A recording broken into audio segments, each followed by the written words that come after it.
La langue konianké m'a sauvé quelque part à Conakry. Et c'est ce qui d'ailleurs m'a poussé à me lancer dans tout ce que je suis en train de faire aujourd'hui.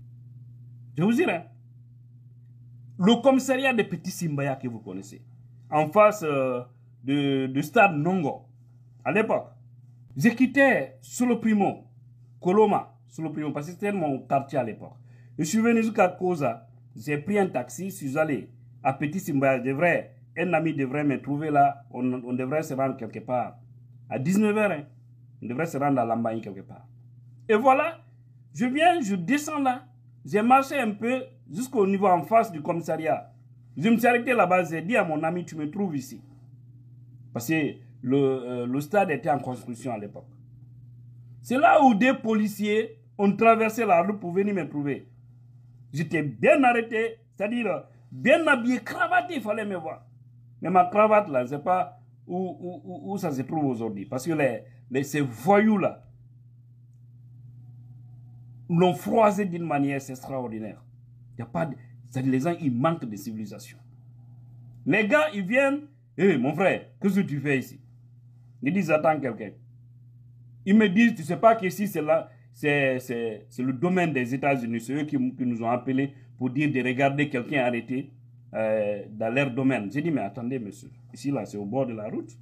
Il dit, oui, mais derrière, là, c'est pour les Américains. Ici, c'est l'ambassade des États-Unis en construction. Je dis non. Je dis l'ambassade se trouve en face de la RTZ à Coloma. Je dis non, arrêtez de jouer avec ça. C'est comme ça que je les ai répondu. Mais tu veux nous manquer de respect? Alors allons-y le chef. J'ai dit allons-y. Il y a son ami qui lui dit bon. J'ai compris, ils ont voulu me verbaliser avec. C'est-à-dire ils voulaient de l'argent. Ce pays est grave. Ils disent bon, maintenant tu vas payer 600 000 ou si nous partons là-bas, tu vas payer 500 000. J'ai dit alors là-bas.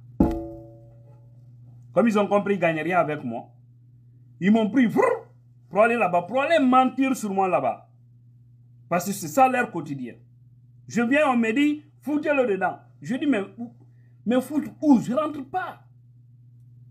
Ils ont forcé et forcé. On s'est bagarré profondément. Ces deux gars. Après, leur chef a dit, laissez-le. Qu'est-ce qu'il a fait? Il y avait un monsieur là-bas. Au sein de toutes les entités, il y a des positifs. Le monsieur m'a appelé, il dit, bon, oui, jeune, tu as fait quoi? J'ai dit, mais c'est rien fait. Je suis arrêté là-bas. Ils sont venus m'arrêter, j'ai un programme, j'attends quelqu'un. Je dis, mais fais doucement. Non, mais c'est de l'injustice, ça. Non, fais doucement. Il faut comprendre. J'ai dit, ok. J'ai compris, lui, c'est un intellectuel, c'est quelqu'un qui a été bien éduqué par ses parents. Ce monsieur m'a calmé. Je suis venu, il y avait leur chef là-bas. On m'a dit d'enlever mes chaussures, j'enlève tout. Ils ont pris mon portefeuille, ils ont pris mon téléphone, tout. Leur chef détenait ça. Et ils avaient quelque chose de 35 000 francs guinéens dans le portefeuille. Maintenant, il y avait des prisonniers. Il y avait des barres de fer là. Je les voyais. Je voyais beaucoup de gens là-bas. C'est horrible. On me dit alors, monsieur, ce que vous avez fait, c'est de l'infraction. Je dis, je n'ai rien fait de mal. Rien. C'est de l'injustice. Ils ont compris, je n'ai pas peur. Ils oublient que je suis un enfant de l'Axe. Un jeune de l'Axe lorsque j'étais là-bas. C'est choquant en fait. Vous comprenez?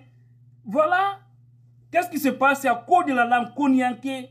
Parce que vu que je ne coopérais pas avec eux, ils m'ont dit alors je vais passer la nuit. Et le lendemain, je devrais faire composer les enfants à l'école parce que j'enseignais dans un collège. C'était mon tour, c'était la composition.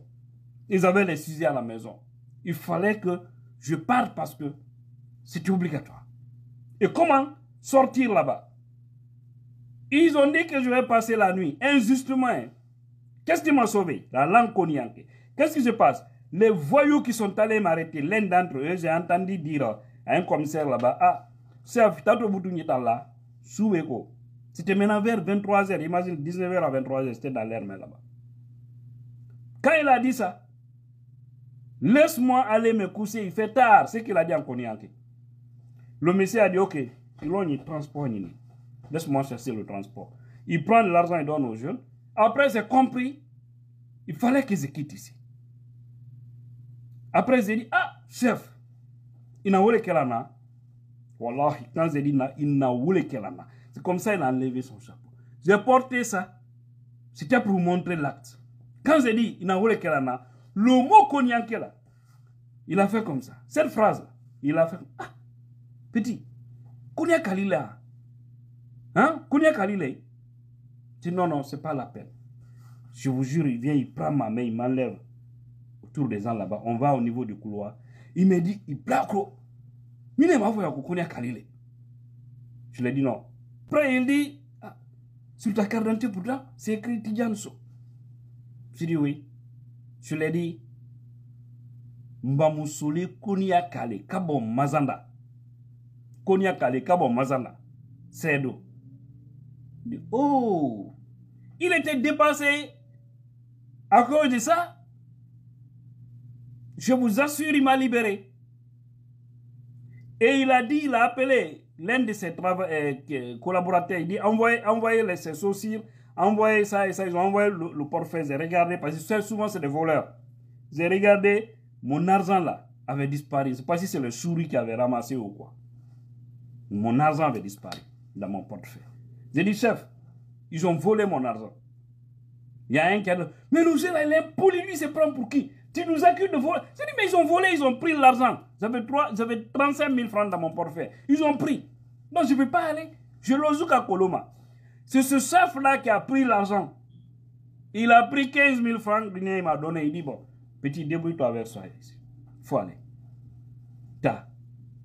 Il prend encore des hommes. Il dit d'aller m'accompagner, comme il faisait nuit, jusqu'à ce que je m'embarque. Ils sont allés m'accompagner, je me suis embarqué sur un train à Koloma. Le lendemain, j'ai appelé la radio Soleil, j'ai dénoncé. J'ai appelé à l'époque Espace dans des émissions interactives et autres. J'ai dénoncé. J'étais choqué, ça m'a rébellé, ça m'a révolté. J'ai compris ce pays-là des problèmes. Et c'est pourquoi je suis dans ce combat. Vous devez arrêter la discrimination. C'est pas bien. Un peu ne pas se développer comme ça. C'était votre bien-aimé Tidjan La Puissance. Depuis New York, le combat continue pour la vérité et pour l'honnêteté en Guinée.